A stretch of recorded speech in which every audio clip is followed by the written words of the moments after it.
Okay, this is review number 2, conditionals, lines, and angle relationships. So you can listen to this review and I will work out each problem for you. I have also posted the key to Schoology.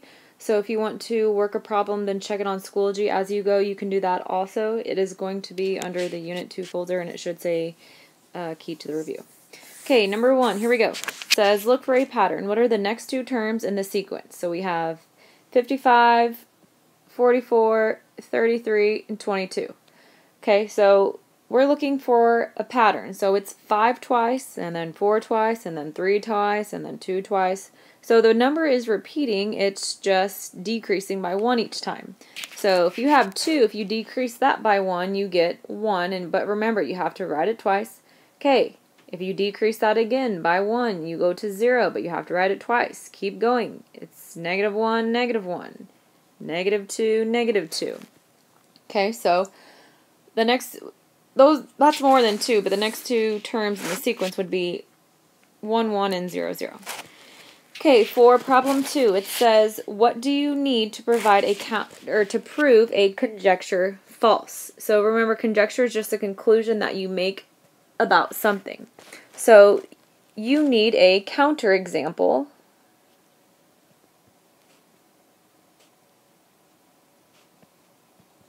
to prove something false. And remember in class we talked about, we had this statement, if you have a 96, then you are making an A. Well, yes, that's correct, but you can also have other numbers for you to be making an A. So a counterexample would be a 92, because 92 you're also making an A, or a 99, okay, or 98. All of these numbers can still give you an A without being 96. Okay, we're going to go to number 3. It says, what can you conclude from the given true statements? So it says, if you want to buy the school lunch today, then you will need $2.50. Then it says, you brought $2.50 to school today.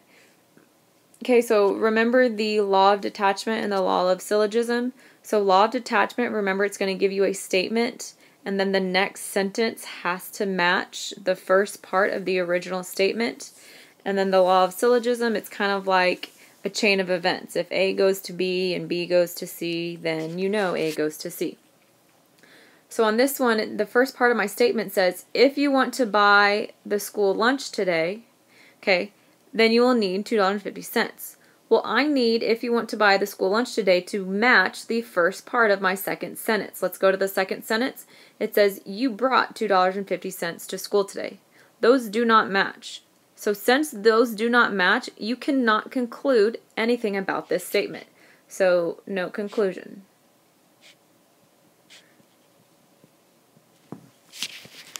Okay, let's go to number 4. It says, if possible, use law of detachment.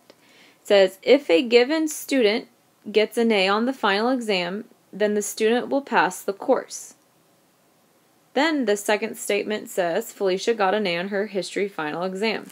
So remember, law of detachment means the first part of your statement, if a student gets an A on the final exam, has to match the second sentence. The second sentence is, Felicia got an A on her final exam. Do those match? Yes, they do. So since those match, we can conclude that the student will pass the course. So we can conclude that Felicia will pass the course.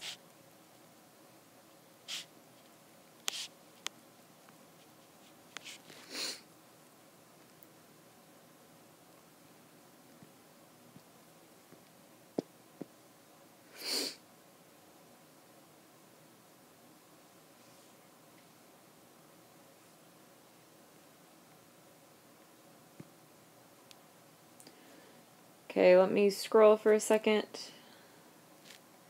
Okay, number 5, same thing, law of detachment. So the first part of the sentence has to match the second sentence. The first part of the sentence says, if an angle is obtuse, I didn't mean to cross it out. If an angle is obtuse, then it is not acute. Okay, look at this, the second statement. It says, angle ZYX is not obtuse. So, underlined in red, it says if an angle is obtuse, but in purple it says angle XYZ is not obtuse. So since those do not match, again, nothing can be concluded, so no conclusion can be made.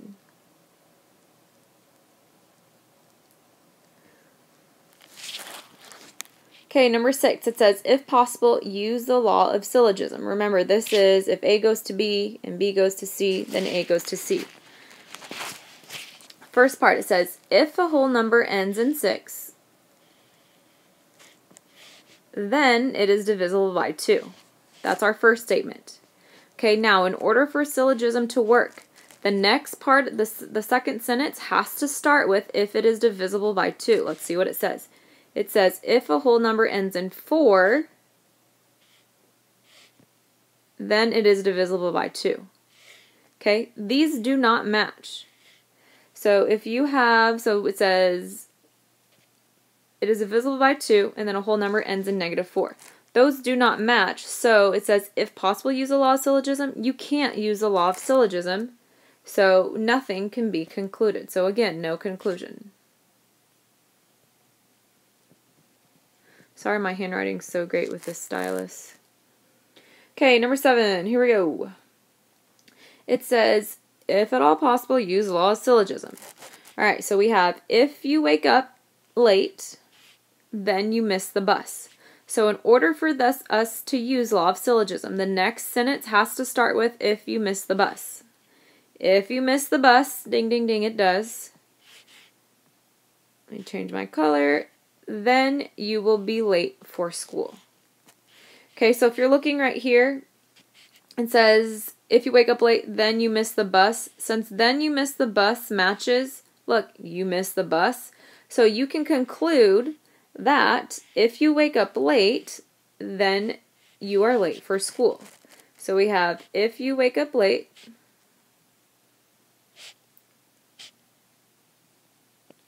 then you are late for school.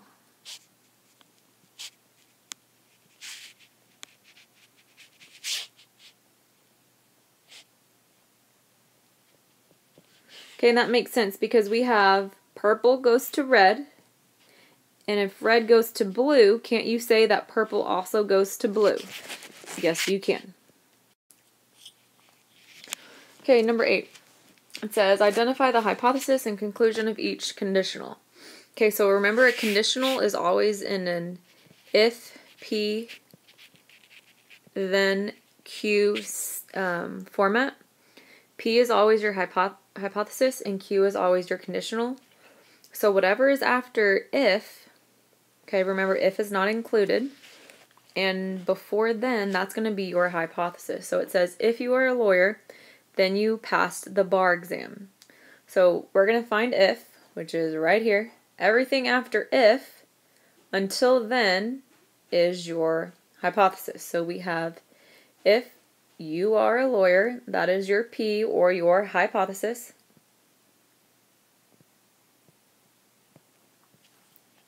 Then, everything after then, because remember, after then is Q, which is your conclusion. So then you pass the bar exam. That is Q or your conclusion. Good thing I spelled that right.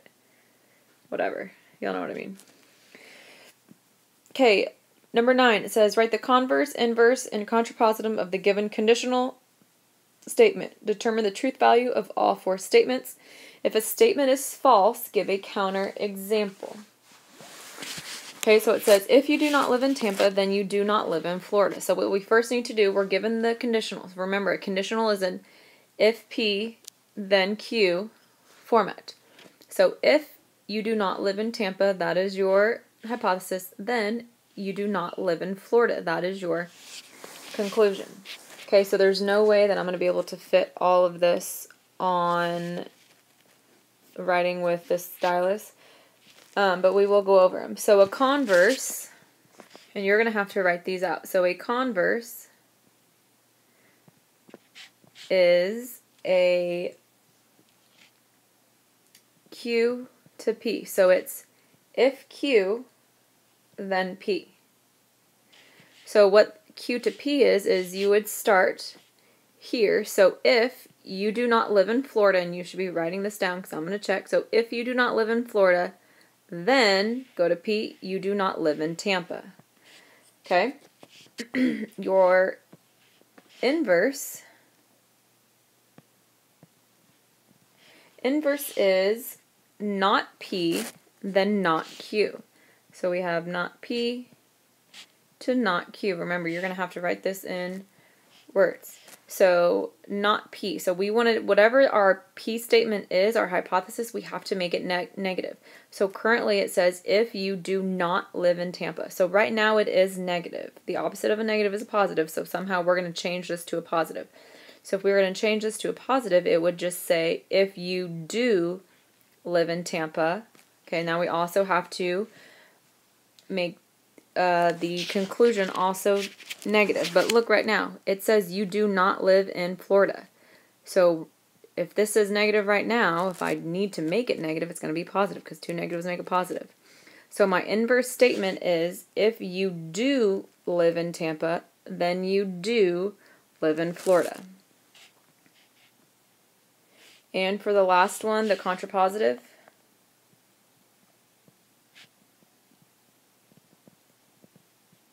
remember that is a not Q, then not P.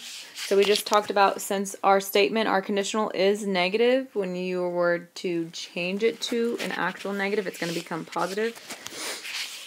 So our contrapositive is going to say, if you do live in Florida, then you do live in Tampa. Okay, remember, so the conditional and the contrapositive are always going to have the same truth value. Truth value means if it's just true or false. And the converse and inverse are also going to have the same truth value. So let's look at the conditional. So the conditional is, if you do not live in Tampa, then you do not live in Florida. Okay, so that's not always necessarily true. If you do not live in Tampa, let's say I live in Pensacola, okay, and then it says you do not live in Florida. Well, that's not true. Pensacola is in Florida, okay. One of the Navy bases for the air station is in Pensacola, so that can't be true. So this is false. So if the conditional is false, you also know the contrapositive is false. Okay, let's go back and look at the converse. You should have this written down. It says, if you do not live in Florida, then you do not live in Tampa. Well, that is true. If you don't live in Florida, then there's no way you can live in Tampa. So that's a T. The converse is true, and the inverse is also true. Number 10, it says, write the converse, inverse, and contrapositive of the given conditional. Determine the truth value for all four statements. If the statement is false, give a counterexample. Okay, so we have obtuse angles have measures greater than 80. So we're going to need to make our conditional. So our conditional is going to be, if an angle has measure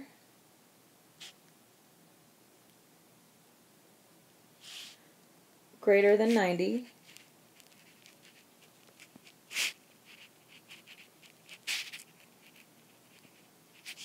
then it is obtuse.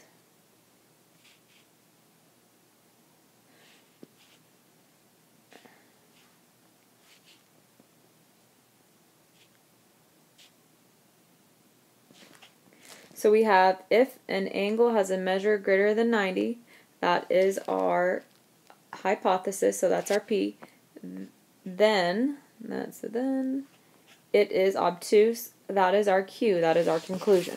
Okay, so that's our conditional. For your converse, remember your converse is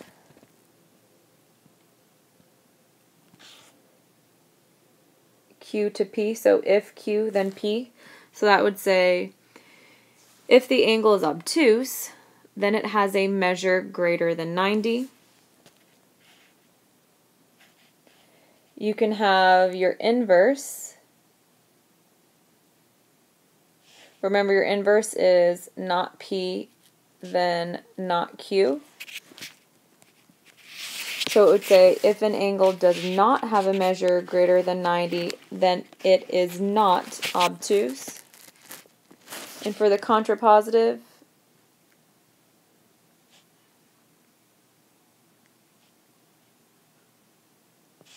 you have not Q to not P. So that statement you have, if it is not obtuse, then it does not have a measure greater than 90.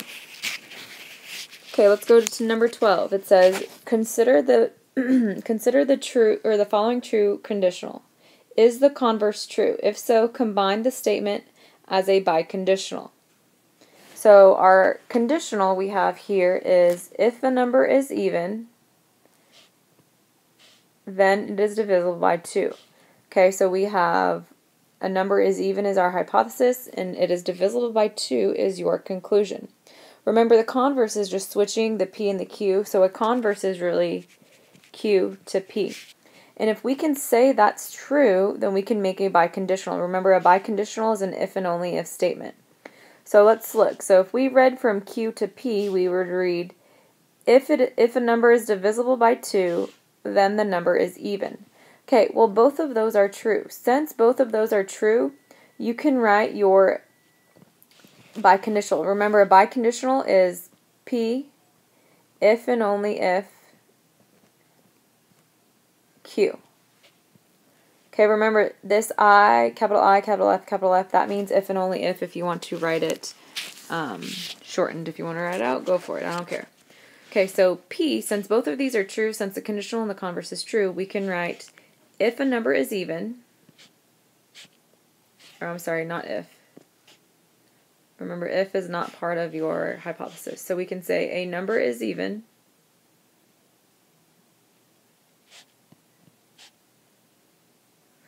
if and only if it is divisible by 2.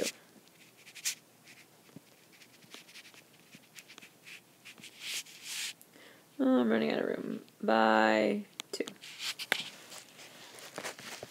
Okay, so there's number 11.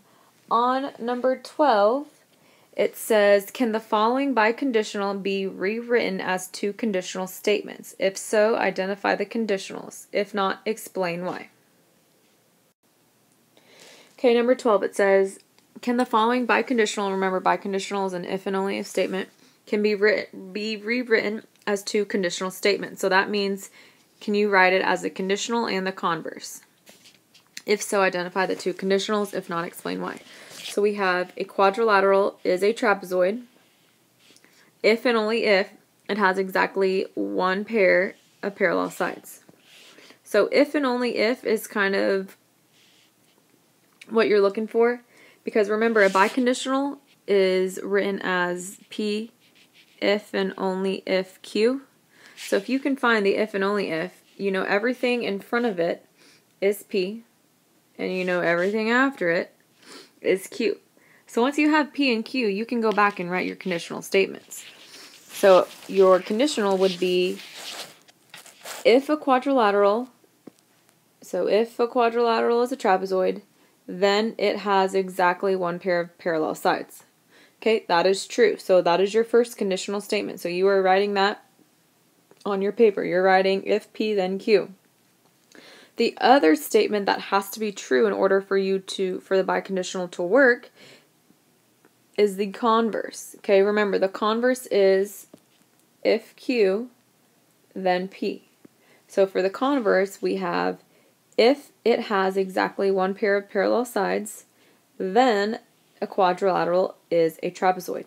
Okay, that is also true. So you are writing, I do not have room to write on my paper, but you are writing on yours those two statements. You're writing the conditional, which is P to Q, and then the converse, which is Q to P, on your paper. Okay, 13 through 18 are talking about different properties. You're going to need to know these for the test tomorrow. You're going to have matching, and then you're going to have free response for these. So make sure you know these. It says, name the property of equality or congruence that justifies. So we're looking for things like reflexive property, transitive property, symmetric property. We're looking for maybe the addition property, division, subtraction, distributive, stuff like that. Okay, on 13, it says, ST is congruent to ST. Yes, I know it's there twice. It didn't mean to be there twice. So if ST is congruent to ST, okay, y'all, it's congruent to itself. So if anything is congruent to itself or equal to itself, it's always reflexive. It's the reflexive property. Okay, number 14. We're starting with our original equation. We have 3x equals y, and then we have x equals y over 3. Okay, so it's pretty much saying, hey, how did you get from 3x to x equals? Well, what did they do? All they did was they divided by 3 on both sides, so this is the division property.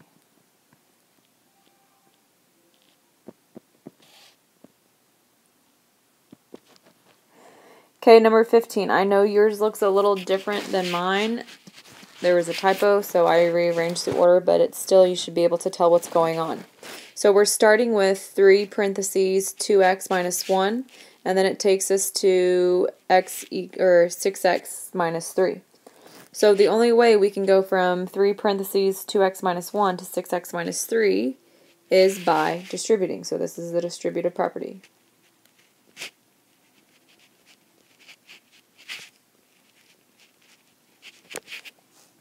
Okay, number 16. It says A equals B, then A plus B equals B, or I'm sorry, A plus 6 equals B plus 6. So we're starting with A plus B. Then if you look, what are we doing to each side? We're adding 6 to both sides. So since we're adding something to both sides, it's going to be the addition property.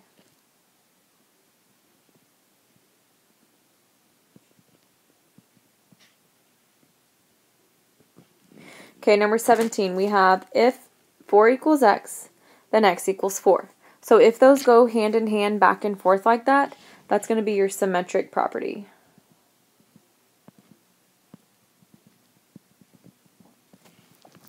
And the last one we have on 18, it says if A equals B and B equals C, then you know A equals C. So this is kind of like a train or a chain of events. So A and B and then B to C. So B is really linking A and C together. So since they're linking those together, this is transitive property.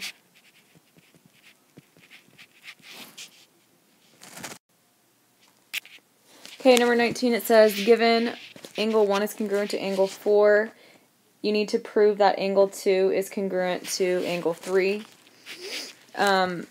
This is a problem similar to what we did in the notes. Okay, so you're given your picture. It says statement 1 is congruent to 4. You cannot get that one wrong. That one's given to you.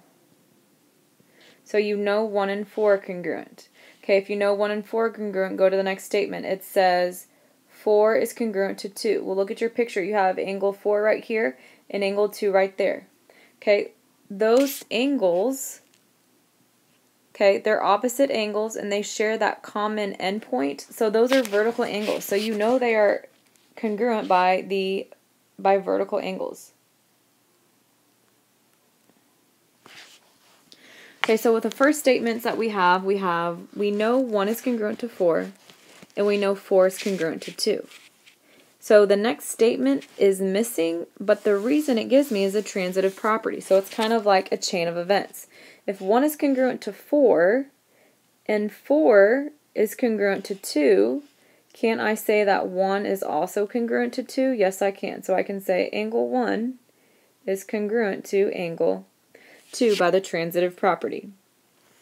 Okay, then I need to look at 1 and 3. So if I'm looking at angles 1 and 3, okay, those are also vertical angles. They're opposite from each other. So I know they're congruent because they are vertical. Okay, so now I know 1 is congruent to 4, and I know 4 is congruent to 2. Look right here. I have 1 is congruent to 2, and 1 is also congruent to 3.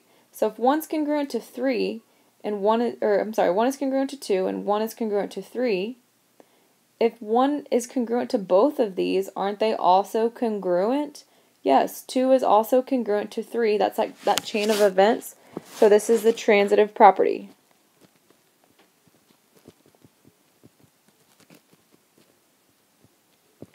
Okay, so that's your geometric proof. Let's move to 20. This is an algebraic proof. Nothing's there, so we're going to have to fill all of this out. So first things first, start with your given. So we're starting with 2x minus 10 equals 4. How do I know that? It's given. Okay, remember, if you need to work your scratch work on the side, you need to do that. So we have 2x minus 10 equals 4. If I draw my wall, if I'm solving for x, the first thing I need to do is to get rid of a negative 10. By doing the opposite, I'm going to add 10 to both sides. Okay, so I have 2x equals 14. So this is what I'm left with. Since I'm left with 2x equals 14, that goes in my second statement. So I have 2x equals 14. Okay, how did I get there? What did I do right here? Okay, I added 10 to both sides. So what property is that? That's the addition property. Okay, in the last step, I'm going to divide by 2. So I'm going to get x equals 7. So that's going to go in my last box. I get x equals 7. How did I get there? Okay, again, what did I do? Right here. Once I was here, I divided both sides by 2. So that is the division property. Okay, and if you look, what were we trying to prove? We were trying to prove that x equals 7. And look, right here, we have x equals 7, so we know we did it right. Okay, number 21. So it says find the value of x. If you're looking at both of these angles, it's giving me 128 and 2x. So if I'm looking at both of those angles, those two angles, those relationships, those are alternate interior angles. Okay, so we already talked about that. Alternate interior angles are congruent. Congruent means equal. So to solve this, I'm just going to set up 128 equals 2x. Okay, the only thing I need to do to solve for x is to divide by 2 on both sides. Okay, and once I do that, I get x equals 64. Okay, look, let's go to number 22. Okay, the first easiest letter to find needs to be x. Y'all cannot miss this. So if you're looking at 70, look at x. Okay, those are opposite angles. They share that common endpoint. Y'all, these are vertical angles. The vertical angles are equal. So if this angle right here is 70, then you know x is also 70. Okay, if this is 70 degrees right here, okay, this is kind of, we talked about corresponding angles being in the same position. So this is kind of like the top left. If I move over, so we have top left, top right, bottom left, bottom right. So this is top left. If I move over to this set of angles, I need the other top left position. The other top left position is right here. So I know this angle right in here is also 70 because they are corresponding angles. So I know this right here is 70 because they're corresponding angles. Well, if you look, what do 70 and W, what do those sit on? Okay, they sit on that straight line. It's a linear pair.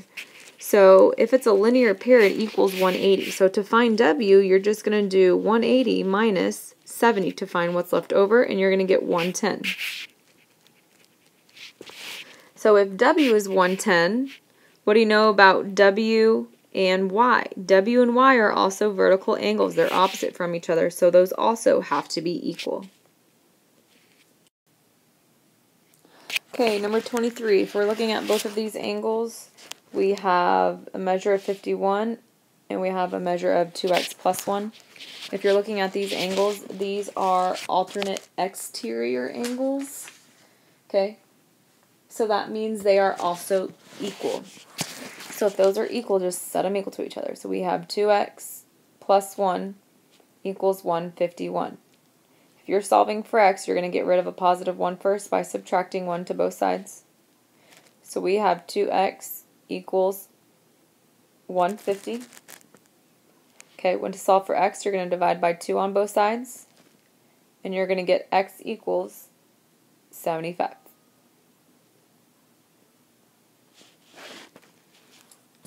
Okay, let's go to 24. So these arrows right here, those little play button looking things, that means that those lines are parallel. Okay? So it's asking us to find x, y, and z. I would find x first. I kind of think it's the easiest, but you don't have to. You can find other ones first. So if you're looking at x, notice that I have 75 and x right next to each other. What do those two lines form? They sit on that straight line. So since they sit on that straight line, they form a linear pair. A linear pair means that they equal 180. So if this is 75 right here, and you know that this other angle equals 180, to find x, all you need to do is 180 minus 75, and it's going to give you 105. Okay, now if I erase this, some of these pictures, you're going to have to extend your lines to really know what you're looking at. Okay, so I'm going to extend my lines. Look right here. I have two parallel lines right here. One's here and one's here. Okay, I'm going to extend my transversal. Remember, a transversal goes through those two lines. So that's my transversal. Now, if I'm trying to find y, I need to see if y has any relationship with any other value up here. Okay, I know it's on the inside of the two blue lines. It's on the inside of these two blue lines, and I know it's on the left side of the transversal. So if you look at 75, okay, it's also on the inside of the blue lines, and it's on the opposite side of the transversal. So these are alternate interior angles. So angle y and 75 are alternate interior angles. If they're alternate interior angles, that means they are congruent, so y is now 75 as well. Okay, and if we are going to find z, I'm going to erase, maybe I'm not, yes I am. Okay, we're going to also have to extend our picture again, so I'm going to draw another transversal. Remember, you can have more than one transversal. So you have our two parallel lines, right? And then we have this transversal that I'm going to extend. Sometimes you're going to need to extend the picture, and by sometimes I mean tomorrow. Okay, if you look right here, you have 80 degrees, and the last thing we're looking for is z. Okay, both of these, they're on the insides of these blue lines. Okay, and if you look, if here is your transversal, they're on the same side of the transversal, so these are same side interior angles. Okay, same side interior angles, those are going to add to 180. This is that special case where they add to 180. So if you know that this angle right here is 80 and you're looking for z, all you got to do is do 180 minus 80 to find z, and you're going to be left with 100. So those are the three angles for problem 24. Okay, problem 25. It says, well, we're given our picture and it's asked to find x. Okay, so the only thing I have with x is right here, which is 6x minus 21. Okay, you need to determine if you're going to use the 75 or the 105. Hopefully, you would know that the 75 is extra information, because you don't need that.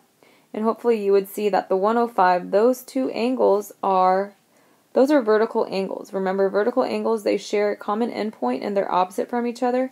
They're going to be equal. So since these two are equal, all you have to do is set them equal to each other and solve. So I have 6x minus 21 equals 105. Okay, if you're solving for x, you're going to add 21 to both sides.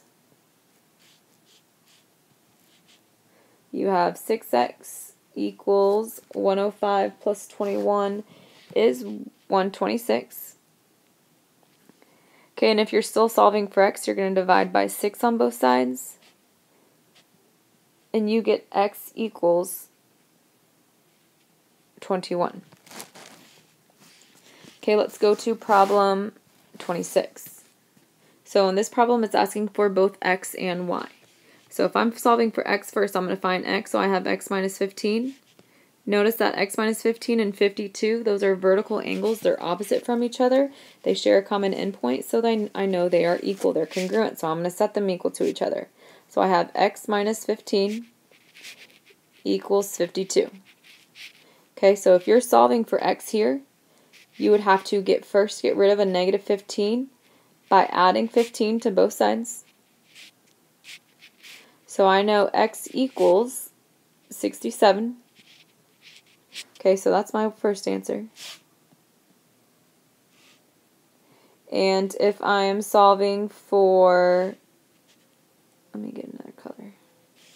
If I'm solving for y, I know I have 4y and 128. Those are also vertical angles, so you set those equal to each other. So I have 4y equals 128. In order to solve that, all I need to do is to divide by 4 on both sides. And I'm going to be left with y equals 32. So on that one, you needed to notice that they were both vertical angles. Vertical angles mean they are equal, so you set them equal to each other. Okay, problem 27. We're given these two angles, so you have this angle right here and this angle right here. Okay, they are on the same side of your transversal. Your transversal is this blue line because it cuts through those other two parallel lines. Okay, remember this symbol, these two symbols right here, those little arrows mean that they are parallel. So since they're on the same side of the transversal, these are same side interior angles. Remember, those add up to 180. So I'm going to first set these equal to, I'm going to add them up, set them equal to 180, and then I'm going to solve. Okay, so I have 2x plus 43 plus my second angle, which is 2x minus 3 equals 180. Okay, so if I combine like terms, I have 2x plus 2x. Okay, that takes me to 4x. And then I have a positive 43 and a negative 3, which takes me to positive 40 equals 180. If I'm solving that, I'm going to draw my wall. I'm going to first get rid, I'm solving for x, so I'm going to get rid of my positive 40 by subtracting 40 to both sides. So I have 4x equals 140. Okay, divide by 4 to both sides, and you get x equals 35. So that's problem 27. Okay, on problems 28, 29, and 30, there's no way that I can use a compass for this. But I'm going to show you what it would look like. These are the ones that we did in class last Thursday. So remember, if you're going to construct on 28 a congruent segment, you're going to have another segment. Okay, remember you drew a ray, and then what you did is what you took the measure from A to B. Okay, remember you put your sharp edge on this point in pink right here, and then you made a little curve. And wherever the curve and your line intersected, that is where your new point would be. So this could be C and D, and then you would have AB is congruent to CD. Okay, same thing for the angles. You would have drawn another angle. Remember, we started here. Okay, then we took the more than half the distance from here to here. Okay, and then we drew a curve mark. We first drew a curve mark on our original angle. Then we came back and drew that same curve mark on our other angle. From there, we took the distance from point P to point R with our compass. Remember, we measured that distance. And then we started at this point right here. And then we drew another arc going this way. Wherever that arc intersected, remember, that's our new point. That's our point of intersection. And then we connected our angle going that way. So now you have two angles that are congruent. And on problem 30, it says construct a segment perpendicular bisector. Remember, bisector means cut in half. Perpendicular means they form 90-degree angles. So on this one, we took more than half the distance. So we measured a little bit more than half the distance. So maybe from A to probably right here. Okay, we kept that distance and we formed our first arc. Then we moved our sharp edge to right here on B. And then we formed our second arc. Okay, remember my picture's not perfect. I'm using a stylus. Once you were there, you found the points of intersection. Okay, then remember we took our ruler and we drew a straight line down the middle. Okay, that's going to mean that these are right angles. And let's say if this is point M, and I know it does not look congruent, remember, never trust a picture. So we would say that AM is congruent to MB. Okay, and you should remember those from last Thursday. We took a whole day doing constructions. Okay, problem 31. It says, which lines, if any, are parallel? Write the letter of your choice.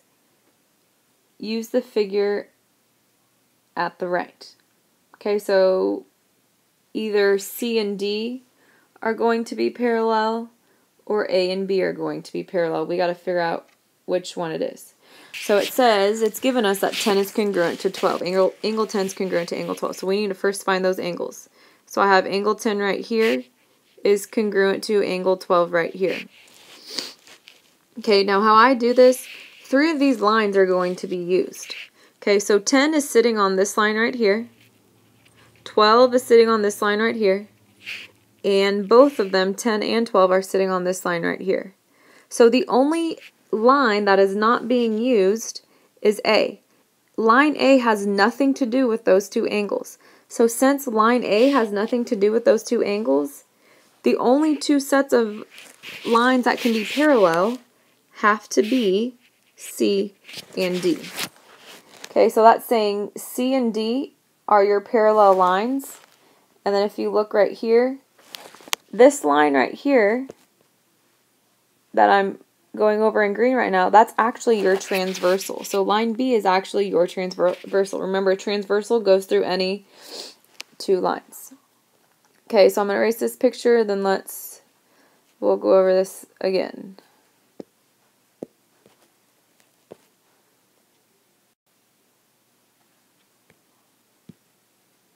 Okay, let's look at part B.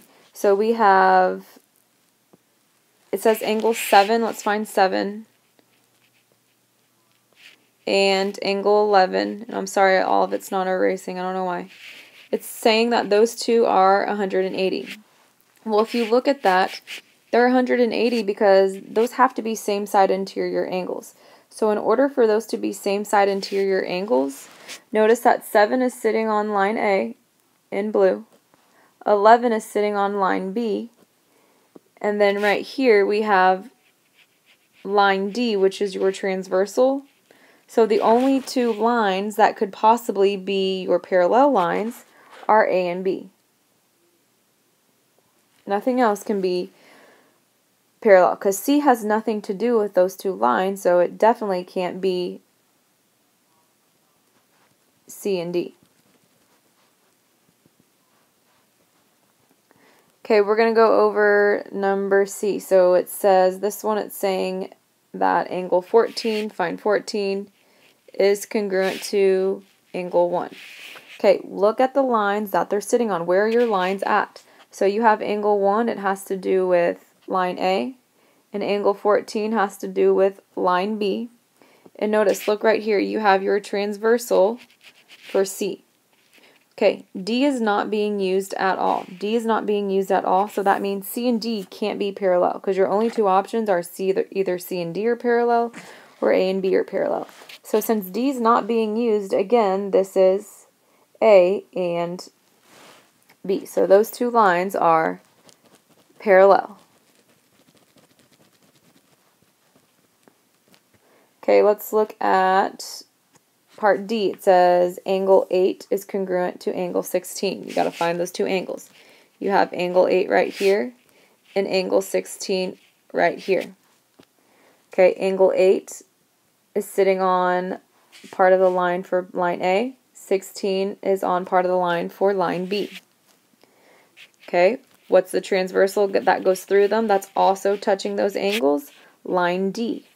So since C has nothing to do with those two lines, that eliminates C and D as a possible choice. So again, A and B have to be parallel. Okay, you're going to be doing this on your test tomorrow, so make sure you are taking careful notes. Alright, next one we have 2 and 3 are supplementary. Remember, supplementary means they equal 180. So find 2 and find 3. Okay, it's saying that those are supplementary. Supplementary means 180. So angle 2 is sitting on line C, and angle 3 is sitting on line D. And look right here, you have your transversal at line A.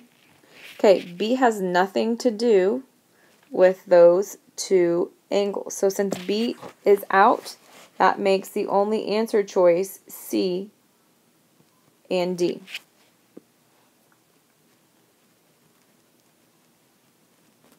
Okay, and the last one we're going to look at here at this picture is for angles 9 and 14.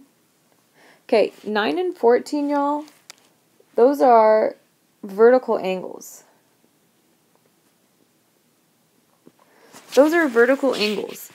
We're trying to determine if any two lines are parallel. Okay, vertical angles, it doesn't matter what kind of lines you have. Vertical angles are always going to be opposite from each other and then share the common endpoint. They don't have to be parallel to be vertical. So since you only have vertical lines, you cannot prove if anything is parallel or not. So your only answer for F is that they're vertical angles. You can't prove if any of those lines are parallel. Okay, and number 32, we finally made it, the last one. Says, use the figure at the right to classify each pair of angles as one of the following. We have alternate interior angles, alternate exterior, vertical angles, corresponding angles, same side interior, and linear pairs. Okay, so we're just going to start here and go down. So the first one we have is angle 2 and 7. Find 2 and 7. Okay, so 2 and 7, they are on opposite sides. Okay, I'm going to highlight our transversal in blue. So it's easier for us to look at. So 2 and 7, they're on the opposite sides of your transversal. Okay, so one's on the right and one's on the left. And if you look here, your parallel lines, they're on the outside of those parallel lines. So if they're on the outside of the parallel lines, and they're on opposite sides of the transversal, those are going to be your alternate exterior angles, which is letter C. Okay, let's look at 3 and 5. So if you're looking at 3 and 5, you have 3 right here and 5 right there. Those two are on the same side of the transversal, and they are on the insides of those lines, so those are same side interior angles, so that is letter choice D. And let's look at 4 and 5. So 4 is right here, and 5 is right here. Okay, those are on the insides of your parallel lines. They're on the inside. And if you look at the transversal, they're on opposite sides of the transversal. So since they're on the inside and on opposite sides of the transversal, those are going to be your alternate interior angles, or choice A. Okay, let's look at 2 and 6. So if you have angle 2 and angle 6 right here, okay, y'all, those are corresponding angles. How do I know that? So if I'm looking at all of these angles, this is kind of like the top left right here. If you go down to this pair of angles, this is also top left. They are in the exact same position. Okay, so since they're in the exact same position, they're corresponding angles, or answer choice B. So for 3 and 7, I have 3 right here, and I have 7 right here. Okay, again, those are corresponding angles. This is kind of in the bottom right, and if I go down to this set of angles, this is also in the bottom right. So corresponding angles mean that they are in the same position. Okay, let's look at 2 and 4. So if I'm looking at 2 and 4, I'm right here. Okay, 2 and 4, the only thing that those have in common is they sit on that straight line. So since they sit on that straight line, they are linear pairs. Linear pair, first 4 letters of linear, remember, is line. They form a straight line. Okay, and the last 3, we have 3 and 6. So we have 3 right here and 6 right here. If you're looking at those angles, they're on opposite sides of the transversal. The transversal is your blue line, and they're on the inside of your parallel lines. So that's going to be, they are going to be alternate interior angles, or A. Okay, now we have 2 and 3. So if you're looking at 2 and 3, 2 is right here, 3 is right here. Y'all, those are opposite angles. They have that common endpoint, and they are opposite. So those are vertical angles, or you have answer choice E. And the last one, we finally made it. You have 6 and 4. So this is kind of getting a little messy. I'll just pick one last color. Let's do this ugly brown. So if you have 6, okay, and 4, those are on the same side of the blue line, and they are on the insides of your parallel lines. So since they are on the same side on the inside, that's same side interior, or letter choice D. Okay, that completes your review. If you have any questions, make sure to go back and rewatch the video, or you can ask the sub, or if someone else in the classroom understands it, you can ask them at the end of the class or during Meg Lunch or whatever. But you should have plenty to do. If you have finished, then you can start on your vocabulary words for the next unit. They should be in the next unit folder under Unit 2. That is on Schoology. Okay, make sure you go over this review tonight. Look over it. Anything on this review is fair game for the test tomorrow. So if anything is on this review, you're probably going to see it again. Okay, good luck on your test. Y'all do great.